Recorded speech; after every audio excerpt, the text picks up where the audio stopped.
Hello everyone, my name is Hriday. Today we are on episode 3 of TBD, The Baton's Destiny, and we are going to be talking with Mr. Mahesh Murthy, the founder of Karma and co-founder of Nextgengolf. Nice to meet you, sir. Nice to meet you. Thanks for having me. Yeah. So firstly, my first question is, what does it take to be an entrepreneur? I think the desire first to bring something to life. I call it like a 0 to 1. Like nothing exists. You want something to exist in the world, and you want to make it happen. Right? That really is it. Like your intention and your desire. That's really the first thing, because everything else can be figured out. But that's where it starts, I think. I see. Yeah. Like you can see the world the way it is, and you can say like, okay, there's something missing. I want to change it. And if you want to do it, you are an entrepreneur. I see. So, what about like personality? Like, how do you think, does that affect anything, or do you think anyone can be an entrepreneur? That's a really good question. Over the years, I have realized it doesn't matter, because I have seen all types of entrepreneurs, all different backgrounds, all different personalities. It really doesn't matter. Like there are some who are very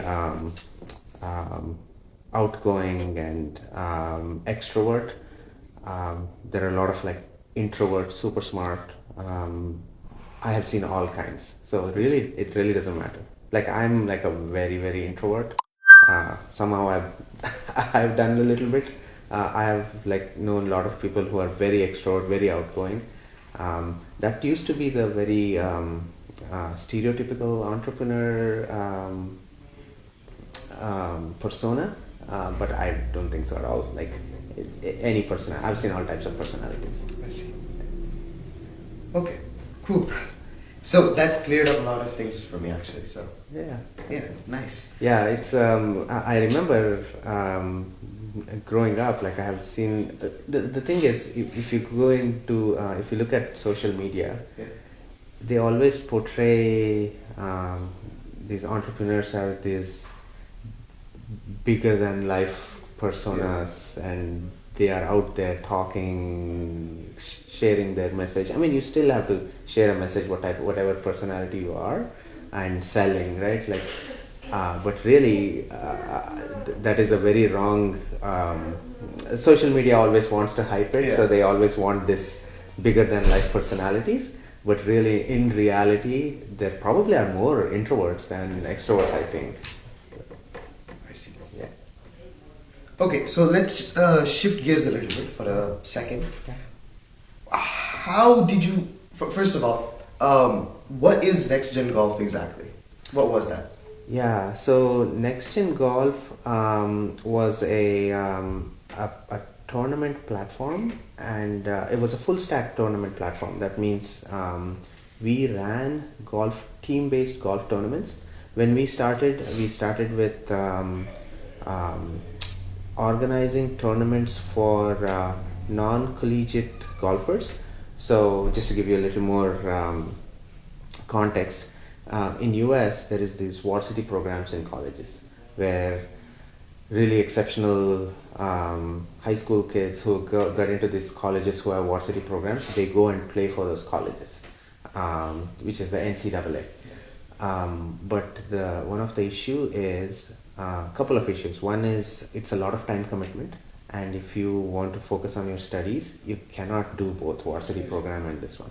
And sometimes you are a competitive golfer, but you don't really want to go play in the varsity. You just want to play. You just want to continue playing. Yeah. It's still kind of competitive golf. So there was this big hole we identified. I mean, credit to my co-founder Chris. He's been a golfer throughout his life. So he identified this hole. So we acquired this small organization called NCCGA, who were trying to do the same thing, and then we grew that into 300 or 400 colleges, I think. So college students from all these colleges who wanted to play competitive golf but not going to varsity, or they're not qualified to go into varsity, or sometimes the colleges don't have a varsity program. So they would come and play with our organization. So a team of 8, out of which you have like 5 players scores are taken, but I can go into the details. Yeah. But yeah, it's a team-based golf. That's where we started, and then we kind of expanded. We can go into it, but that was the core idea where we started. So, because your co-founder was like very passionate about golf, that's why you chose golf instead of like football or some other sport like that. Yeah. So to provide more insights into this, like when you start a company, like you have all these ideas, right? Yeah. When we started, he was a golfer, and he had talked to like hundreds and hundreds of golf executives and golf players, and just to understand like the market and like trying to find this specific problem to solve. And one of the ideas back in the day when we started was like, okay, we'll solve all of this, we'll tackle the golf thing, and then we'll go into skiing, and we'll go into the other sports. Like we'll expand it out into all of these different sports. But we were way underestimating the work it involved in just getting the golf thing working. But essentially, I think 2 years into it, we realized like this market is fairly big, Yeah. and we'll just be in golf expanding. I see. Yeah. Okay. So how did you make money from this? Was it like working with the colleges, like a partnership with the colleges, or? Yeah. So the way the business model worked was, golfers who want to play in our tournaments, they would pay like a season fee. So we structured it when the college was in session. So there was a spring season, and there was a fall season. Yeah. So in spring season, they would pay a flat fee to participate. Yeah. And then on top of that, for every tournament they play in, they had to pay a fee. So 70% of it went to the golf course. We had to pay the golf course to do it, and then the remaining 30% was the spread we would take. So that was the business model, and who paid for that depends on the university. Some universities were like, yeah, we don't have a varsity program. We want to encourage our students to play, so they would pay. Lot of the big schools, they all paid. Sometimes when the school wasn't paying, it was there were small associations within college where there are golfers, so they would pay from there, or they would pay out of pocket. Essentially, there was a team lead who was responsible for making the payments. I see. Yeah. So, as a CTO, what was your role in all of this, in making all this happen? Yeah. So when we started, we knew we always wanted to do team-based golf. Yeah. So in team-based golf, there was literally no software out there for us to use to run team-based golf. We had this very unique scoring methodology. So each team has 8 players, out of which they played 2 rounds on Saturday and Sunday. All of our tournaments were on a Saturday and Sunday, so it doesn't interfere with your classes or anything. So you take the Saturday 8 players, out of which you take the top 5 scores. On Sunday, you take the top 5 scores, combine it, do an average, and there was like more intricacy into it in the scoring, and how we gathered all the players together, how we put together like the leaderboards, and it's very unique, and there was literally no software we could use to do it. So we were like, all right, let's just build it ourselves. And then that's really where I came into play. That was the core part, but then as a CTO, you are doing a lot of other things. One is, as a CTO, you're not just like looking at technology, you're looking at the intersection of technology, product, and business, right? Like, what does the business need? I was a CTO, but really it was like a CTO/CPO, like a chief product officer too, because I was kind of running the product too. Like my co-founder was like, he was more sales and business and that's golf domain. I was thinking about like what tools to build, what software to build, and what is the experience from a golfer point of view, what is the experience from a golf course owner point of view, what should the product do, like, and how can the product help the business grow, right? So I was in charge of that, whether it be which agency to hire to design the website, or we had a core internal tech team who was like building the software for the golf scoring software. We built our own mini CRM to kind of funnel in all of the golfers. How do you do drip campaigns for them?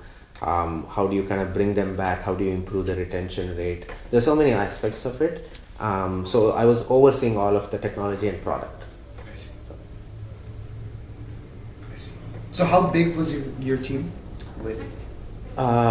Just like any startup, when we started, we were just 3-4 of us, just the co-founders, Yeah. and then we had maybe like some sales interns to make calls to the colleges and things. By the time we sold the company, we were maybe 12 or 14 of us, I think. Yeah, like still pretty like small scale, but like a tight knit team. Yeah. Yeah. Nice. Yeah. So you sold the company to the golf association, right? Like for PGA. PGA. Yeah. Nice. So Nice. Okay. So next, in the first question, like you broke a stereotype about entrepreneurs and their personality. So in this one, there's also another like preconceived notion that I always had, that entrepreneurs are like much busier than normal people, and they are much more like work focused, and they may not have enough more time. So I don't know, is that true or is that false? How does that work?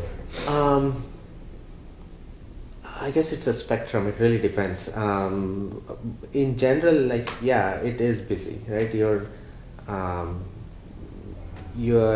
when working, you're like thinking about it. When you're sleeping, you're thinking about it. When you're sitting at the dinner table, you're thinking about it. You cannot turn it off.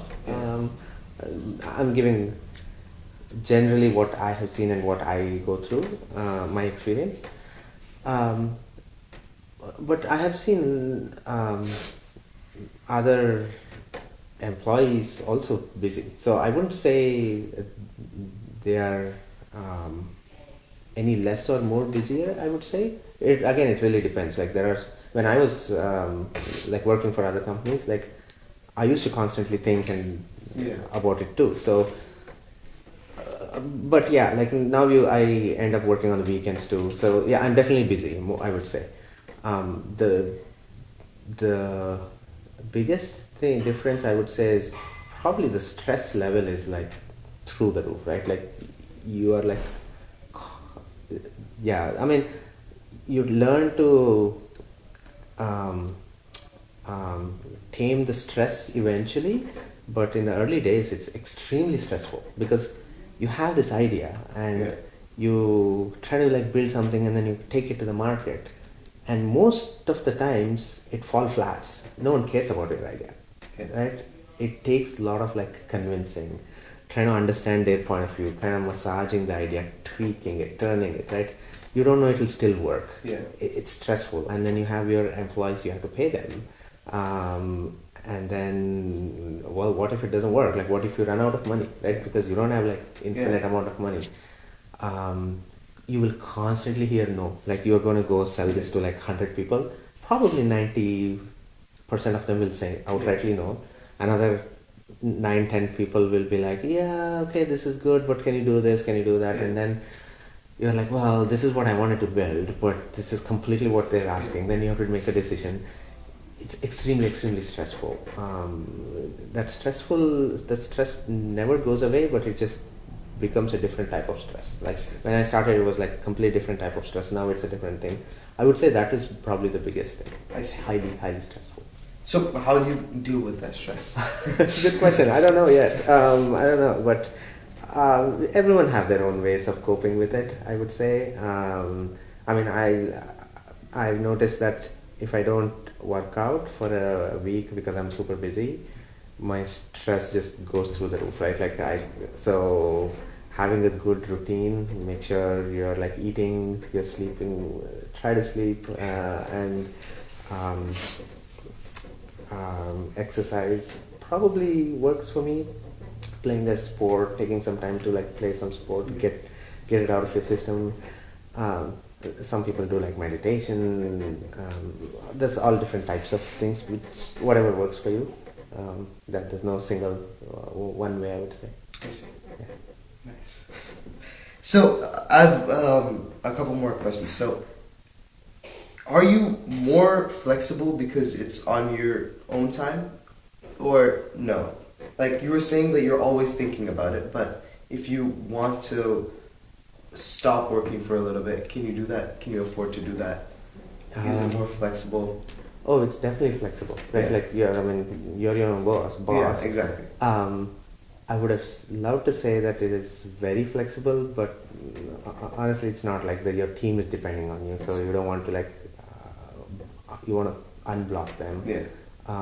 But it does still give you flexibility. I would say like that's something I enjoy as much as I should take advantage of it. I don't take enough advantage of it, but there is flexibility, I would say. If it's in something internal, I'm like, hey guys, I'm like out for the next couple of days. I'm like, I'm feeling burnt out. I don't want to do anything. You can just say that and like take a couple of days off if you like. And then as the company grows and you kind of have that engine running, I think you have more flexibility. I see. But in the initial days, like you are literally moving every brick, laying every brick. Maybe not at that time, but ultimately it's you get to choose. Yeah. So I see. So okay, outside of work, like when you do have this free time, you said you work out. You play sports. Do you play any sports? Not anymore. I used to play a lot of racquetball, but not anymore. I should probably go pick up something. I used to at least go for a swim. I used to do rock climbing. Last few years, pretty much everything has kind of come to a halt. I work out. That's really the only thing I do. But I think I'm gonna like get back. Nice. So other than physical, what else do you do outside of work? I mean, family time is probably the biggest thing outside of those. Yeah. I mean, weekends we're always out doing something Nice. like either kids activities or like go hiking, or like meet friends, go for a dinner, just try to unwind as much as possible. Yeah, I think that's what I do. Okay. So now, so you're in the blockchain market, right? So can you quickly give me a summary of this blockchain technology, how it works, and how you're applying it in Karma? And can you just quickly give me a summary of that? Yeah. So blockchain is a technology. I'm trying to say I haven't explained blockchain 101 in a while. So you have if you look at the entire world, there is these centralized entities. So if you have, let's say, simple US dollars, right? US dollars is US government is the one who controls it, right? And then we all use it. In India, you have Indian rupee controlled by Indian government. So there's a central government which is controlling this money flow. Yeah. Back when Bitcoin was the first cryptocurrency, was the first blockchain.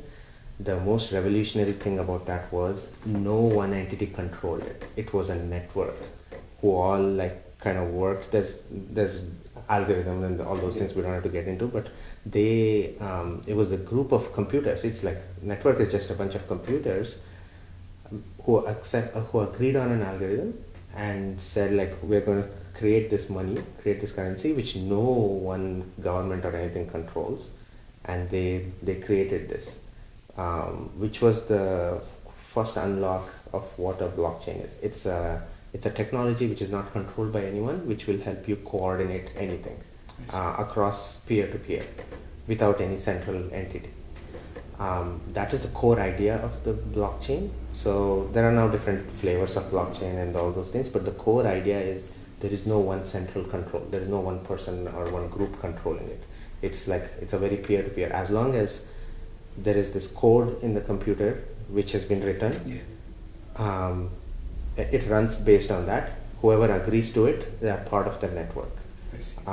That is the core idea behind blockchain. Now, there is a subtle difference between this blockchain and then there is this cryptocurrencies, right? There is the Bitcoin. Bitcoin is this currency which runs on the Bitcoin blockchain. Yeah. There is the ETH, which is the currency of the Ethereum blockchain. It's like a native currency.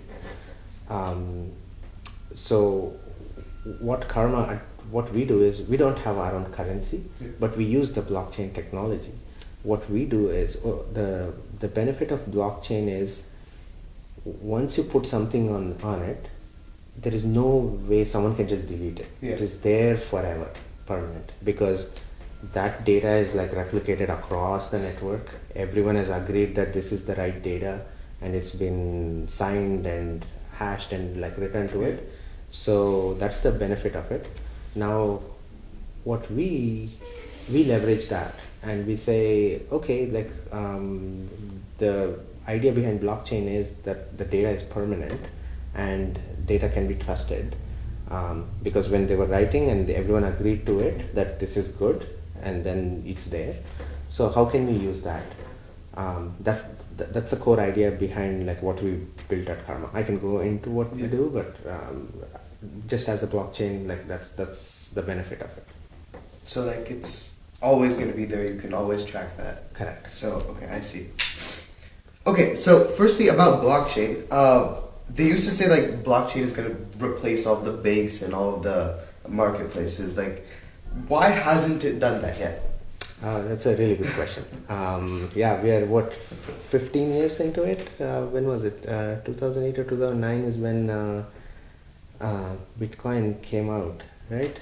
Why haven't we done it? Yeah. I think we just underestimated the work it would take, and we were over optimistic. I would say the core of the technology was there, but it just was not ready for the world yet. If you look at internet, right? When internet came out back in the 60s or 70s, whenever it was it was called the ARPANET, I think. It was only used in universities. By the time it was commercialized and everyone had the internet, it took 20, 30 years. For the first 10 years, I think literally no one knew about it, no one used it, only universities used it.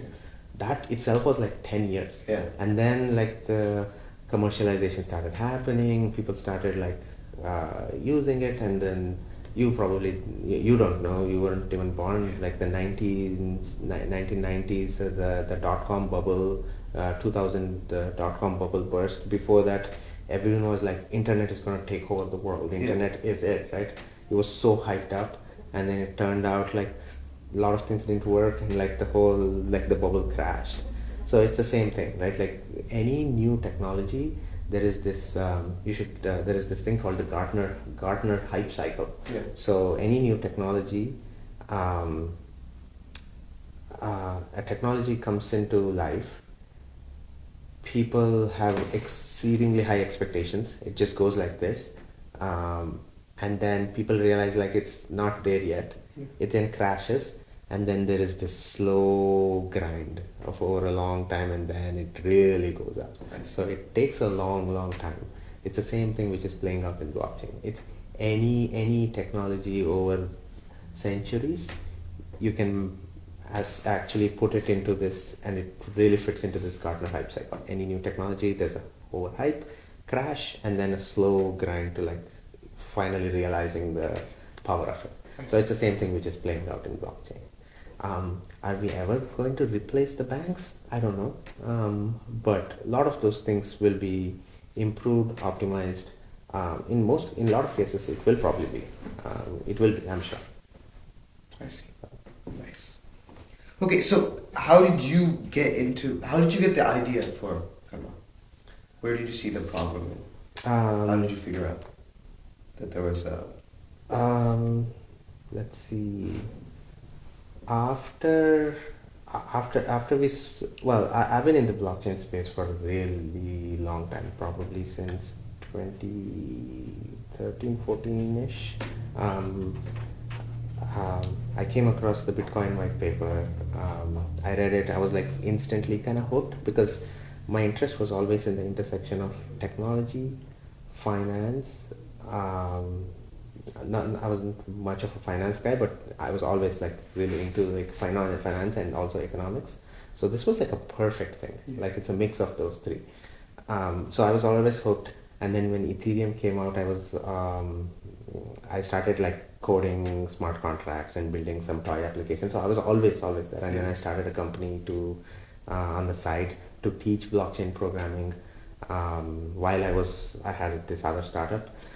And then after we sold the company, and then I completed my work in the parent organization. I was looking for exciting things happening in the blockchain space. One of the things was this concept of DAO. DAO is a decentralized autonomous organization. That means you set up a company on the blockchain. You have your own treasury, your own tokens, and then you have a mission, like what your company does. And then you coordinate. There's no like CEO or anything. It's like a very flat organization. Anyone can come and contribute to this DAO. That was very fascinating to me, that idea. So I started digging into it, going in deep into this, and then I identified a problem which around reputation, because all these people on the internet come and do this work. Yeah. I'm like, who are these people? What do they do, right? Should they be part of the DAO? Should they get covered? There are a lot of problems. Yeah. I identified. So that was the core seeds of where Karma started. As any startup, like it has evolved into something else now, not completely different, but it has taken twists and turns, and we are somewhere else now. But that was the core idea. I see. Yeah. Can I ask, what is that something else? We started with these DAOs have because this DAO doesn't have a CEO or like an executive team or anything. It's a flat. You still need a governance, right?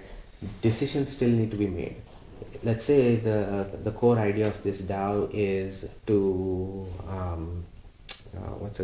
I have a software product. Let's say I create a DAO, and I want to add new features, or I want to add this is a platform, someone wants to build on our platform. Who makes the decisions, like what needs to be built? Who makes the decision? Who should get the money? Someone says like, oh, I can help your product really get distribution. Give me $100,000 for marketing this. Yeah. Who will decide? There is no chief marketing officer. Like for the builder feature, there's no chief technology officer. So how do you make decisions? That's what is governance. How do you govern the DAO?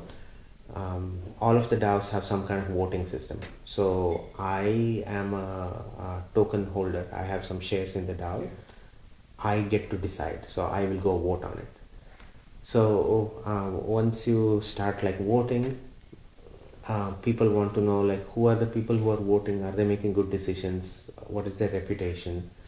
That is the problem we started solving.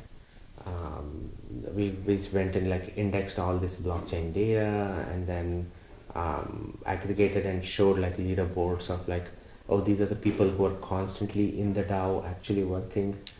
Compensate them, give them more power to make decisions, right? So it's like a very bottoms up. That was the product we started with. So basically, like, are the people who are like making the decisions reliable or not? Yeah, exactly. So that's where we started, and then we moved from there. But that was a core idea. So now, what has it evolved into? So the fun thing about the blockchain space is it's highly experimental, right? So we built this product. It was really doing well. Like we were getting more customers, more DAOs as customers, and then 2022, 23, the whole market crashed. Right? So in in blockchain crypto space, there is this bull market and the bear market. Every 3-4 years, there's like this overhype, crashes, and then the next thing comes, crashes, right? So in 2023 is after we started really ramping up, everything crashed. Basically there was no market. We still had customers. There's still some big customers we still have today, but most of the DAOs like just disappeared, right? So then I'm like, okay, what do we do, right? Like you can wait it out and see, because the concept of DAO itself is not going away. It's just evolving. So we could either like stay and kind of continue, kind of survive and see where it goes, or I was like, well, we need to figure something else out. And the problem I personally had faced while I was building this first product was when you go to this DAO to like ask for funding to build this product, a lot of times there's like there's a lot of time involved in getting funding, and then a lot of people get funding and then they just disappear. They don't do any work. Sometimes they promise something, they do something else. And some of the DAOs are giving out millions and millions. No one is keeping track of what's happening, nothing, right? So that is the problem like we identified, and we built a product around it. That is really the core product we have today. So we are like a marketplace where there's builders who come in, who have a presence on the blockchain, just like you have a LinkedIn, your profile. If someone wants to look you up, if you're a professional, the first thing they go to LinkedIn and say like, oh, let me see their work history, everything, right? In this one, if someone applies for funding, they'll be like, oh, this project Karma, let me go on Karma website and look at this project. And they will see all of the other places where they've received funding. What did they say they will accomplish? What did they accomplish? Any endorsements they have received from the community. Everything is in one place. And the place where we use blockchain is all of that information is stored on the blockchain, which means tomorrow if our company just disappears, people have put in a lot of work building their profile, like it won't disappear with that. It's all on the blockchain. So, and our code is all open source. Someone could just literally spin it up and then start continuing using it. So that's what we're building, the marketplace where we have thousands of profiles of projects who are all like building things, sharing what they're building. That's one. And then there's the funders there's all different types of funding in the blockchain space. The funders are looking at different projects, who to fund, what to fund. So there's this matching we do. So basically, it's still about reliability, but like to who, like the people you're funding are. Yeah, it's still about reputation. Like Karma is like reputation. Like you do work and you get rewarded for it. It is still like the reputation for the projects. They build the reputation on our platform, and for that they get rewarded by the funders. I see. Okay. So, do you have any competitors? Yeah, we have. As much as I don't want any competitors, yes, we do have competitors. There are a few companies. There's no competitors who do exactly what we do, but kind of try to solve the same problem in different ways. There are some. There's a competitor who does something like this, but they're not open source. They don't have like public profiles. They don't really put anything on the blockchain, but they have a marketplace where they take the money from the funders and they distribute it to the projects. I see. It still essentially solves the same problem, but in a very different way. We want to be like more open, democratic, but they're more like centralized, trying to solve the same problem. There's that, and then there are many funding platforms. Like when we started as like just a reputation platform. Yes. But now we are kind of getting into the whole funding space, where someone with like $100,000 can come in, use our platform to evaluate the projects, distribute the fund, everything, right? A full stack solution. Yeah. There are many other players who do something similar. Like they have a funding platform where you can go put money into their smart contracts and distribute the funding and things. I see. So how do you deal with the competition? The way you deal with the competition is the simplest way is you talk to your users and customers on a day-to-day basis, understand their problems better than any of your competitors, and solve them in an elegant way. Really, when it all comes down to it, that's it. That's what matters. So, are you solving the problem for the customers, and are you sharing your story? Are you spreading your message? Are you communicating your value proposition? Really? Yeah. Nice. So, okay, also one more thing. What is the business model for Karma? Can I ask that? Yeah. Okay. So the business model is the funders use our platform. So they pay us. So they want to know in their ecosystem who are all the projects, what is the status of it, like who is doing good work, who should they be funding more, who should they stop funding, how do they improve their funding programs. Yeah. We provide a lot of those insights to them. So they pay us the money, and the projects themselves, they use it for free. So they come, create their profiles, share updates and things. So it's beneficial to them. So, but it's free for them. It's the funders. We provide all these value-added services. They pay us. I see. Yeah. So it's like a subscription model? Yeah, it is a subscription model. Today it's a subscription model. Like the model kind of evolves, but today, yeah, that's how it works. Tomorrow, will it be changed tomorrow? I'm pretty sure. Yeah. Either it would change or we will augment other types of models on top of it. I see. Yeah, it'll be a mix of something. It's a good and bad of this space is like it's so highly experimental, right? Like you're trying out different things, different models. Subscription model is the true tried and tested. It has its own pros and cons, but we are always constantly exploring. Yeah. I see.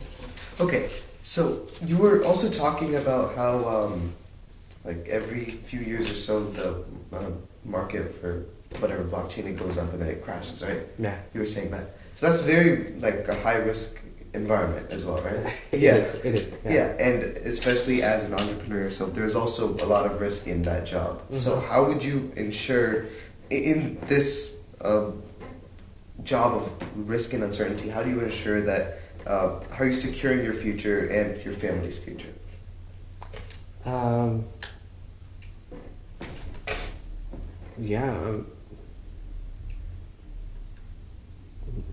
I mean, there is no clear answer, or I don't know the answer, I would say. Is it risky? Yeah, it's highly risky. But again, really the only thing which will work is being as close to the customer as possible, truly understand their needs, right? Like, okay, this is this thing you're working on, like it's highly experimental, like maybe it'll work, maybe it won't work, but at least like as long as you're trying to solve someone's problem, and the way you know that you're solving the problem is they're willing to pay you money. Yeah. If that is there, you're fine. Like I think you'll figure it out. But the tricky thing is like if in this constant ups and downs, like how do you really build a big company? I don't know yet. Things are kind of like stabilizing slowly. Like any technology, as it matures, kind of becomes a little more stable. I think we are in that direction, or I hope so. But there is no a clear prescribed way of doing it. I mean, if there was a clear prescribed way of doing it, then there is no risk. Then there is not that doesn't exist, right? So, which is what makes this exciting and risky. Yeah. So there's no formula I can give. I don't know if that's sorry, I don't have a good answer for it, but just doing the basics right, I think you can survive and grow and really really grow. I see. So again, how hopeful or worried are you for your children's future? What do you think they will, what do you think the space will be for them?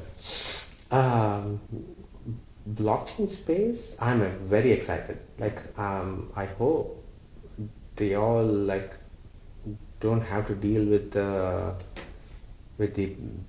banks at all, right? Like there's so many, just taking like a simple thing, right? Like you put some money in your savings bank account in a bank, how much interest are you getting? Like just less than 1%, Yeah. right? But really, in the grand scheme of things in the market, it's like right now you should be making like 4%. You put it on the blockchain. Right now, it's literally safe. It's your money. No one can confiscate it. You go put it there. Every second, it's earning 4%. That's a very simple example I'm giving you. And let's say you are like a 10-year-old. You want to go open a bank account. You need to go with your parents. You need to go do these things, all these things, right? On the blockchain, go download a wallet, install it, click a button, you have a bank account. Load some funds in it. The whole internet is out there for you to kind of explore with that. Earn money, spend everything. Nothing is required. I mean, of course, you have to follow some rules and regulations because you still live in the country. Yeah. But there is so much less friction. I mean, that is the future. I hope that is the future. I think that will be. Like for my kids, I hope they're not. There's no friction for them to either earn money or from across the internet to do what they want to do. None of these rules and regulations hamper them. Yeah. That's what I envision. Like they want to like start a company, like go create a DAO, like click off a button, like create a DAO, like you have a treasury, you have funds, you earn there. It is like you're like really accelerating all of the things which we do today, which we take for granted. Okay, I have to go create a C Corp, I like to have to pay some fees, I have to do these things, right? All of this goes away, and like you're a truly native internet click of a buttons, like you do all of those things. That is the exciting thing, I feel. I see. Nice. Yeah. My last question, a little bit of a more personal question. Mm-hmm. If you can tell me, in your life, what is your biggest regret? Ooh, regret. I don't know. I don't have any regrets. Nice.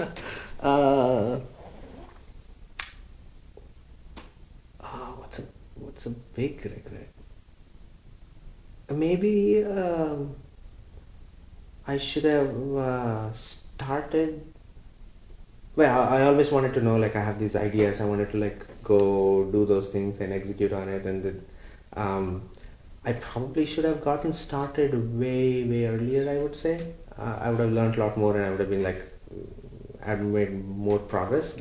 Yeah, maybe that I would say. So you should start before you are prepared. I would say. Yeah, really. Because even today, like a lot of the things I'm doing, like a lot of the times I'm like, I don't know what I'm doing, but I'll figure it out, right? So get started before you know how to do it, because you will go figure it out. So I would say that's the only thing. Sorry, I said that was the last question, but one more thing. Was there anything else you wanted to do other than be an entrepreneur? Was there something else you had wanted to do as a profession? Honestly, no. I mean, given a choice, I would love to just sit and write code and not think about anything else, right? Like, even then, it's like I have all these ideas I want to like build and like kind of do it. But reality is, you can't just sit and like write code and like put it out there and hope people will just come and use it. You still have to go sell it. You still have to do all these things. No, I've always writing code, building things is what I've always wanted to do, and I'm getting to do it. So this is it. Cool. Thank you very much. Yeah, absolutely. This was a fantastic interview. Thank you so much for being here. Lovely. Had a great conversation. So thank you. Thank you so much.